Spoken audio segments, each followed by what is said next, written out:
नमस्ते दोस्तों, स्वागत है आपका हमारे इस खास सफर में। ये कहानी है एक ऐसे शख्स की जिसने आसमान को छूने के सपने देखे और उन्हें हकीकत में बदला। एक साधारण मछुआरे के बेटे से लेकर भारत के मिसाइल मैन और फिर राष्ट्रपति तक का सफर। यह है डॉक्टर एपीजे अब्दुल कलाम की कहानी। एक वैज्ञानिक, एक सपने देखने वाला और एक प्रेरणा। आज हम बात करेंगे उनके भारत के अंतरिक्ष और रक्षा क्षेत्र में योगदान की और उस ऐतिहासिक पल की जब भारत ने दुनिया को अपनी ताकत दिखाई, परमाणु परीक्षण। तो चलिए शुरू करते हैं इस अनोखी यात्रा को।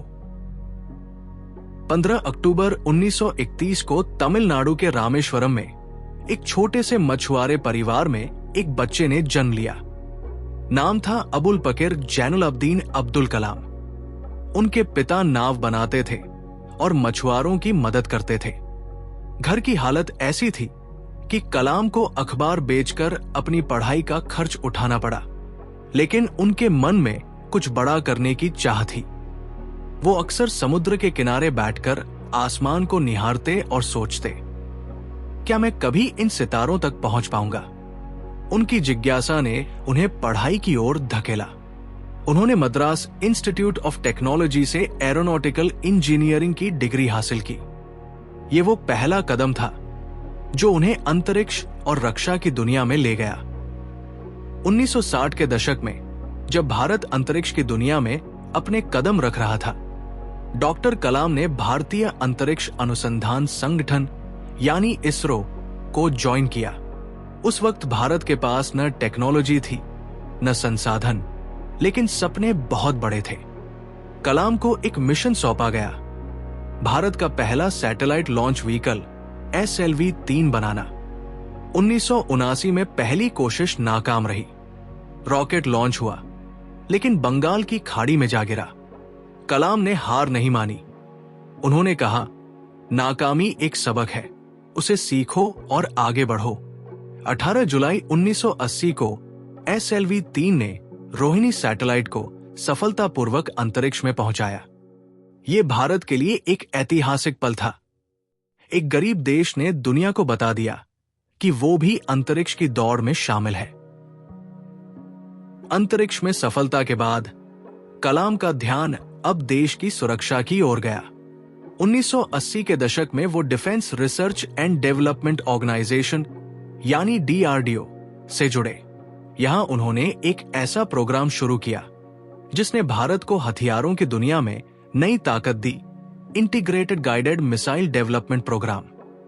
इस प्रोग्राम के तहत 5 मिसाइलें बनाई गई, पृथ्वी, अग्नि, त्रिशूल, आकाश और नाग। हर मिसाइल एक कहानी थी। पृथ्वी ने दुश्मन की सेना को निशाना बनाने की ताकत दी, तो अग्नि ने लंबी दूरी तक मार करने की क्षमता। 1989 में जब अग्नि का पहला सफल परीक्षण हुआ तो दुनिया की नजरें भारत पर टिक गई। डॉक्टर कलाम को मिसाइल मैन का नाम मिला और भारत एक मिसाइल शक्ति बनकर उभरा। 11 मई 1998 ये तारीख भारत के इतिहास में स्वर्णिम अक्षरों में लिखी गई। राजस्थान के पोखरण में एक धमाका हुआ जिसने दुनिया को चौंका दिया।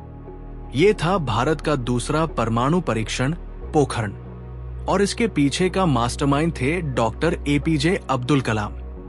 1974 में भारत ने पहला परमाणु परीक्षण स्माइलिंग बुद्धा किया था, लेकिन पोखरण एक नई कहानी थी। उस वक्त भारत पर अंतर्राष्ट्रीय दबाव था। दुनिया नहीं चाहती थी कि भारत परमाणु शक्ति बने, लेकिन कलाम और उनकी टीम ने गुप्त रूप से इस मिशन को अंजाम दिया। 5 परमाणु विस्फोट किए गए, जिसमें हाइड्रोजन बम भी शामिल था।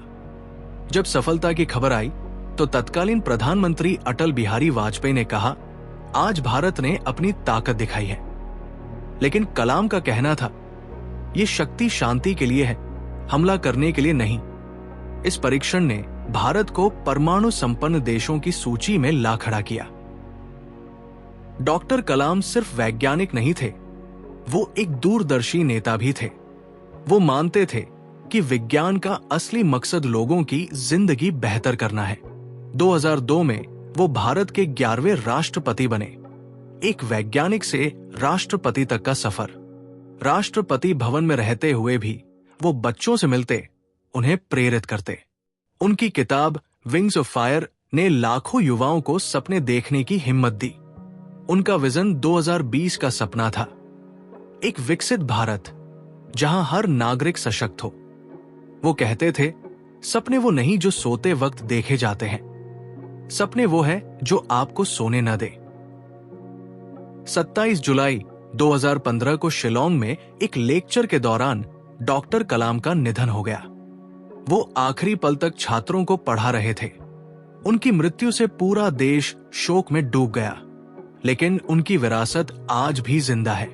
उनके बनाए मिसाइल सिस्टम आज भारत की रक्षा करते हैं। एसएलवी ने अंतरिक्ष में भारत का झंडा बुलंद किया और उनका परमाणु योगदान हमें गर्व से सिर ऊंचा करने की ताकत देता है। वो एक मिसाइल मैन थे, लेकिन उनके सपने अंतरिक्ष से भी आगे गए। डॉक्टर एपीजे अब्दुल कलाम की जिंदगी एक मिसाल है। एक छोटे से गांव से निकलकर उन्होंने देश को नई ऊंचाइयों तक पहुंचाया। उनकी कहानी हमें सिखाती है कि संसाधनों की कमी सपनों को रोक नहीं सकती। जरूरत है तो बस हौसले की, मेहनत की और एक बड़े सपने की। तो दोस्तों, आज जब आप ये वीडियो देख रहे हैं, अपने आप से एक सवाल पूछिए, मेरा सपना क्या है और उसे पूरा करने के लिए मैं क्या कर सकता हूं? क्योंकि जैसा कलाम साहब कहते थे, आपको अपने सपनों के लिए लड़ना होगा और उन्हें सच करना होगा। अगर आपको ये कहानी पसंद आई तो लाइक करें, सब्सक्राइब करें और अपने दोस्तों के साथ शेयर करें। हम फिर मिलेंगे एक नई कहानी के साथ। तब तक सपने देखते रहिए और उन्हें सच करने की कोशिश करते रहिए। नमस्ते।